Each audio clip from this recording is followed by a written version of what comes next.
Yishara Owomoyela. Good afternoon. Remember to join us and listen to us on live stream www.radionigeriaibadan.gov.ng, X and Instagram, and PFM 935 Ibadan, and on Facebook we're live on Premier FM 93.5.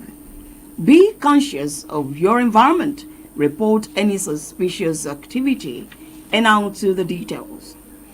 The federal government has called for accelerated reforms, increased investment, and stronger collaboration to improve urban sanitation services across the country.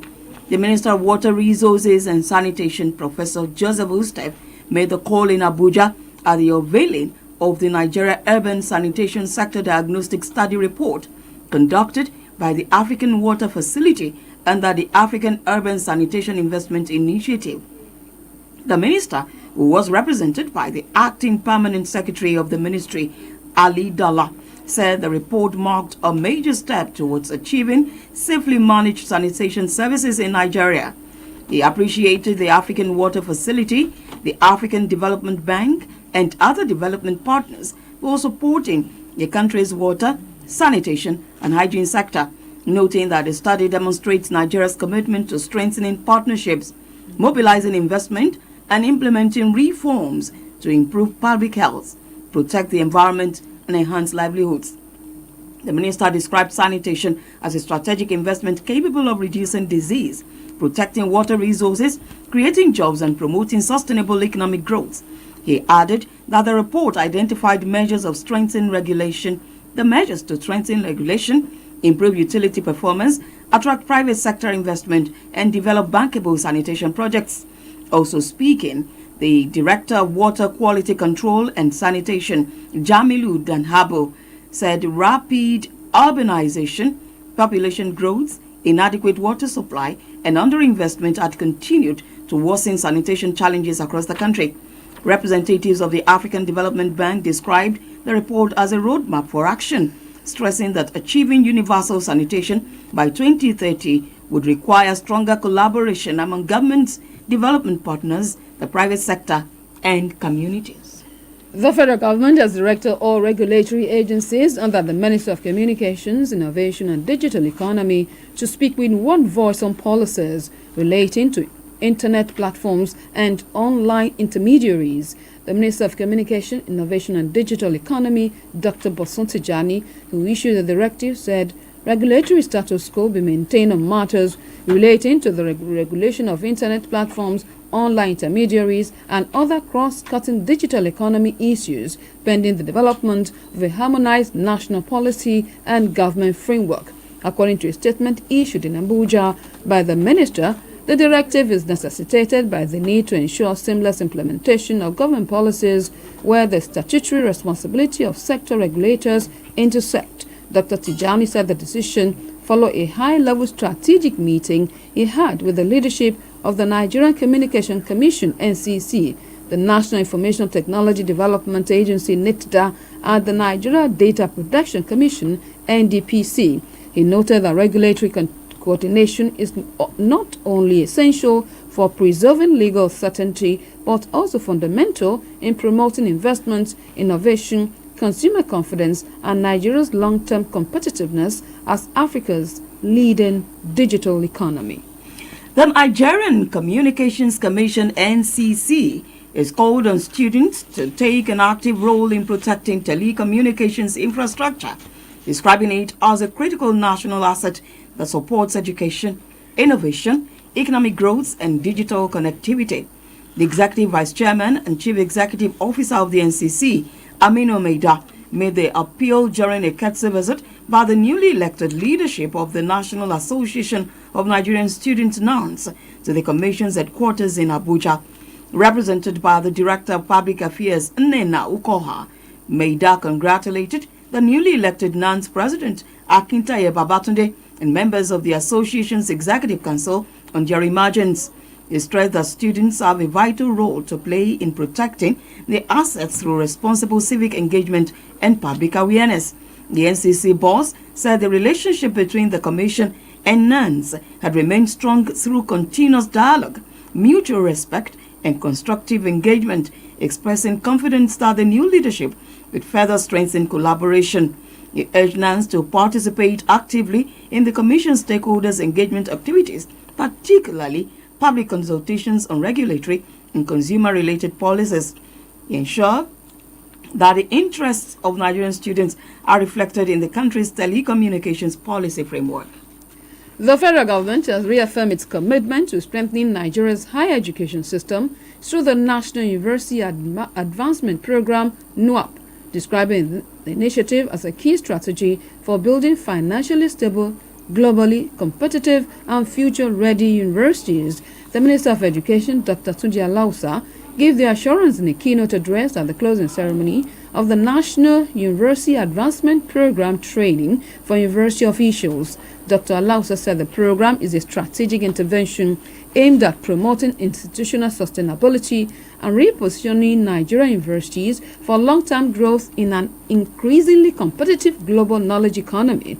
According to him, stronger alumni participation will unlock new opportunities for research, innovation, scholarship, infrastructure development, endowment growth, and long-term institutional sustainability. He explained that the initiative was established through a partnership involving the Federal Ministry of Education, the Nigerian Higher Education Foundation, and the Africa Finance Corporation to institutionalize professionally managed advancement offices across federal universities and inter-university center. The minister said the offices will coordinate alumni engagement, donor relations, fundraising, endowment management, strategic communication, resource mobilization, and institutional partnership, thereby strengthening university financial resilience, expanding research opportunities, and enhancing global competitiveness. Minister of Power, Mr. Joseph Tegbe, has called on all stakeholders involved in electricity chain value to collaborate and find a lasting solution to the country's electricity crisis. Speaking at the second quarterly Nigerian Electricity Supply Industry Stakeholders Meeting in Abuja, convened by the Nigerian Electricity Regulatory Commission, NERC, the minister noted that ending the country's electricity crisis demanded collective collaboration across the entire value chain. Mr. Tegbe, while calling on power assets to be formally designated and treated as critical national assets, described vandalism, great sabotage, and energy theft as economic warfare against the country. He gave an assurance that his ministry was working with stakeholders to accelerate more meter rollout and develop a sustainable tariff transition pathway designed to protect the most vulnerable consumers from cost shocks.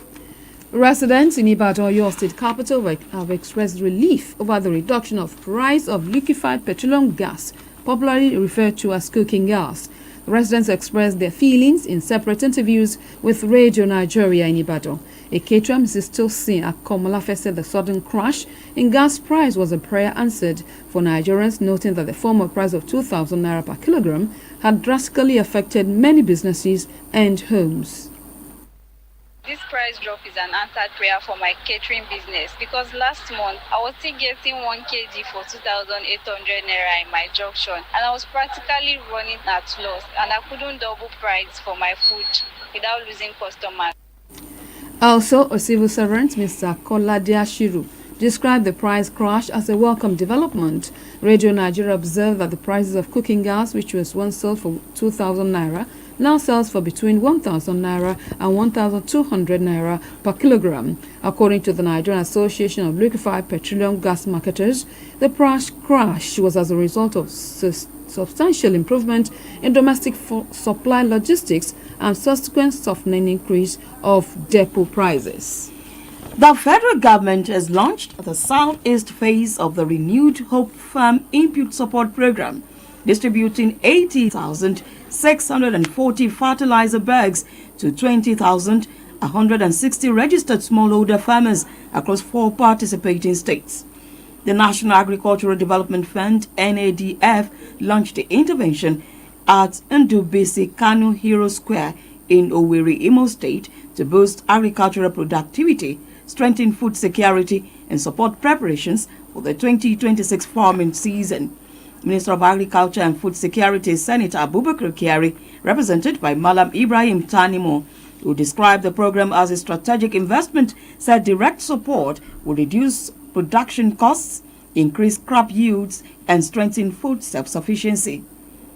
In a remark, Imo State Deputy Governor Mrs. Chinyere Ekomaru urged beneficiaries to use the fertilizers for farming, stressing that the initiative would improve harvests, create jobs, and strengthen rural livelihoods across communities. Oyo State government, in collaboration with a private foundation, has distributed 30,000 bags of 10 kilogram rice across the state as part of efforts to alleviate poverty and address food insecurity.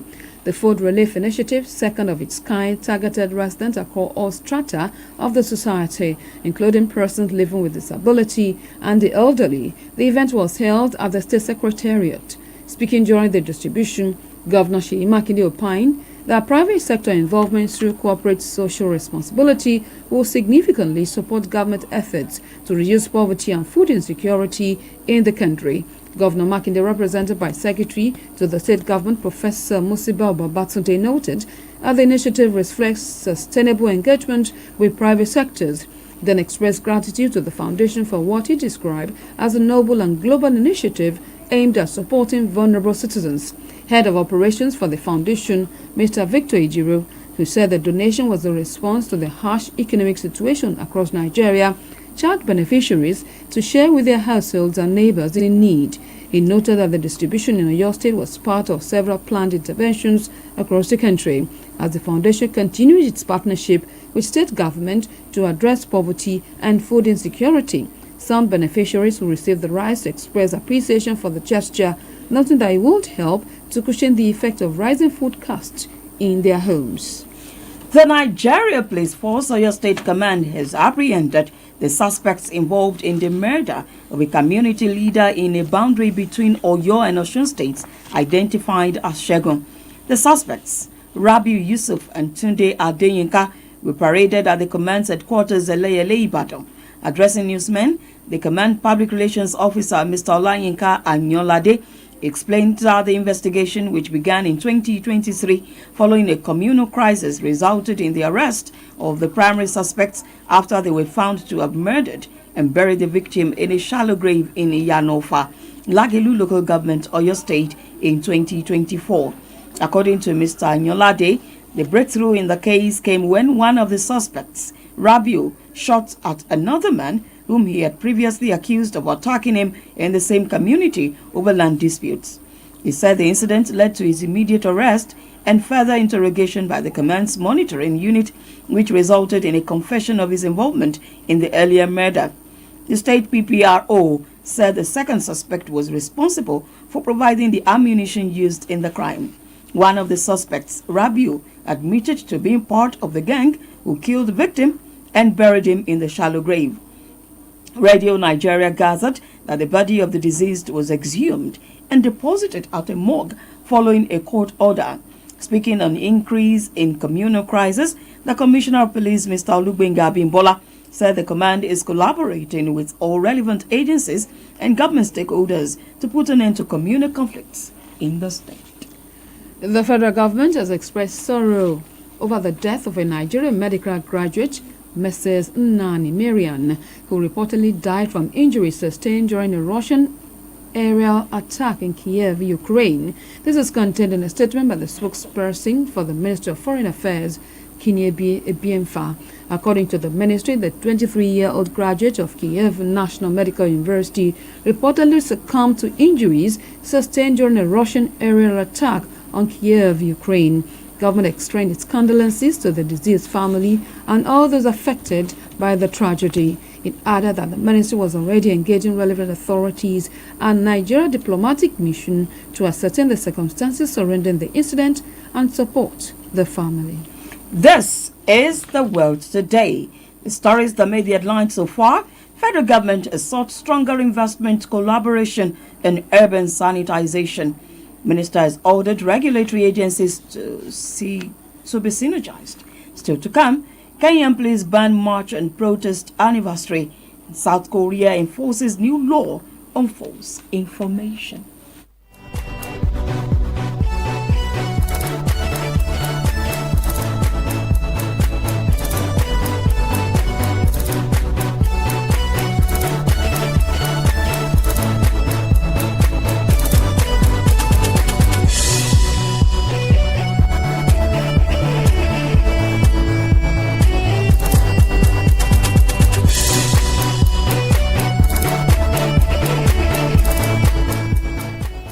You're still with us on the Southwest Network of Radio Nigeria on the World News. Now to the foreign scene. South Korea has commenced enforcing a revised law targeting false information posted online, toughening penalties for repeated offenders despite concerns over the impact on free speech. The law, which requires major platforms to set up new response system, comes as concern grow in the country over digital misinformation, including high-profile cases involving celebrities. The Asian tech powerhouse previously relied on general defamation laws and civil damage claims to address false information without a clear legal framework targeting so-called fake news. With the revision of the Information and Communication Network Act, it joins many countries trying to tackle the flood of falsehood online that could have serious real-life consequences. Still taking foreign scenes, Ukraine's President Volodymyr Zelensky says he plans to use the NATO meeting in Turkey to urge Kiev's allies to deliver the air defense systems it urgently needs to protect it from escalating Russian attacks. President Zelensky's call for help comes after Russian missiles rained down on the Ukrainian capital twice in less than a week, crashing into blocks of flats and killing more than 50 civilians. According to reports, the summit in Ankara will also be a chance for President Zelensky to hold a crucial meeting with U.S. President Donald Trump and press home his case and pressure Russia's President Vladimir Putin into peace talks. Thunderstorms and strong winds have killed at least 8 people and injured 275 in central China. Report says the severe weather thunderstorms and strong winds swept through cities including Hangzhou and Hongguang district this morning. According to the report, 408 residents were evacuated to safe areas as rescue and relief efforts are underway. Kenyan police says it will not allow a planned march in Nairobi to mark an annual day of protest, with heavy security deployments disrupting traffic. According to police, at least 38 people died across Kenya and hundreds were arrested in a protest on July 7 last year. The report says demonstrations have traditionally been held on July 7 to commemorate the day in 1990 when Kenyans rose up to demand a return to multi-party democracy after years of autocratic rule by the then President Daniel Arap Moi. The protest, known as Saba Saba Day, meaning 7-7, is marched with broader protests against the government of President William Ruto, accused of corruption, economic mismanagement, and police violence. Now to sports news.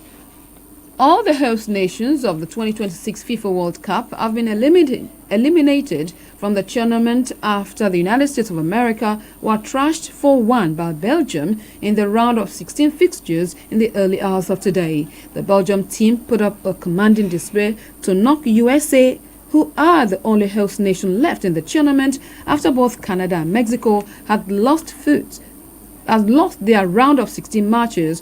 Also, a last-minute goal by Mikel Merino gave Spain a 1-0 victory over Portugal, marking the end of Cristiano Ronaldo's adventure in the World Cup. The final round of 16 fixtures will see defending champions Argentina take on Egypt, while Colombia will battle Switzerland today.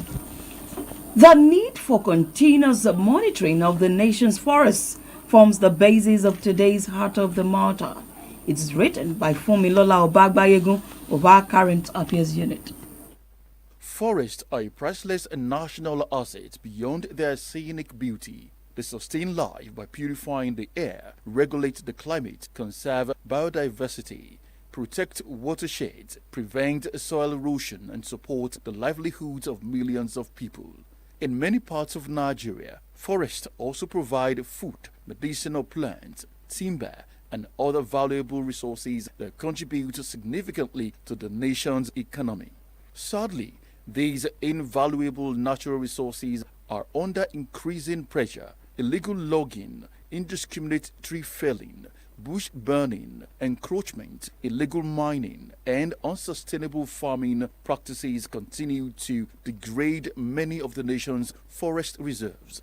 If left unchecked, these activities will further accelerate deforestation, threaten wildlife, worsen climate change, and undermine sustainable development. Even more disturbing is the growing security challenge associated with some of these forests. In recent years, criminal elements including kidnappers, bandits, terrorists and armed gangs have exploited remote forest areas as hideout and operational bases from which they launch attacks on innocent citizens. This disturbing development has made the protection of the nation's forest not only an environmental necessity but also a national security imperative. It is against this backdrop that continuous monitoring of a nation's forest has become indispensable. Regular surveillance will help detect illegal activities at an early stage, discourage criminal occupation of forest reserves, and strengthen the ability of security agencies to report promptly to emerging threats. To achieve these, government must strengthen the nation's forestry institutions by recruiting and training more forest guards, provide adequate logistics, and improve collaboration among forestry departments, security agencies, and local communities. Modern technologies such as drones, satellite, imagery, geographic information system, and remote sensing equipment should also be deployed to complement conventional patrols and improve surveillance. Also, forestry laws must be enforced without fear or favor, as those who engage in illegal logging, poaching, encroachment, or other environmental crime should be prosecuted in accordance with the law. Effective enforcement will not only deter offenders but also promote responsible management of the nation's natural resources. Communities living around forest reserves should not be left out of these efforts. As custodians of their environment, they can provide timely intelligence on suspicious activities and support government initiatives aimed at protecting the forest. Public awareness campaign should also be intensified to educate citizens on the economic, environmental, and security benefits of forest conservation. Planting trees and restoring degraded forest will help preserve biodiversity, combat desertification, improve rainfall patterns, reduce carbon emissions, and leave a healthier environment and generations yet unborn. Continuous monitoring of Nigeria's forest is therefore not a choice but a necessity. By safeguarding our forests today, we protect our environment, strengthen national security, promote sustainable development, and secure a better future for all. That script on the need for continuous monitoring of the nation's forests was written by Funmilola Obagbayegun of our Current Affairs Unit and delivered by Dayo Adenuga. Communities derive their names based on certain circumstances. In today's feature, Kayode Oguntono provide details on how Aketan in Oyo Town derives its name. Historically, Aketan people came from Ofa, Kwara State, in the days of Oyo Ile, where Alaafin Atiba's mother also hailed from. History also recorded that an ancient Olofa of Ofa had a son who was a weakling, otherwise called Abiku among the Yorubas. Abikus were young children stigmatized for dying with frequency in the care of the same couple, as a result of which atrocious treatment were usually visited on their corpses. One day, after unrewarding results from intensive care, the baby's son was thrown into the community's refuse dump, half dead perhaps. However, the child was later found crying on the dump and subsequently retrieved and taken care of by the king. The antecedents of his precarious life became the name Akinyaton, that is, the hero of the refuse dump, which gained prominence among other nomenclatures that Olofa gave to the prince who later became a famous hunter and adventurer. According to history, Prince Akinyaton hunted away from Ofa and took advice from Ifa priest to found his own settlement close to Oba River. By the time he and his people moved to their present settlement in the southwestern part of Oyo with the name Akinyaton, transformed to Aketan, today Aketan is one of the prominent communities located in the newly created Oyo Southwest Local Council Development Area, Oyo State. That feature on our Ketan was read by Rotimi Famaki.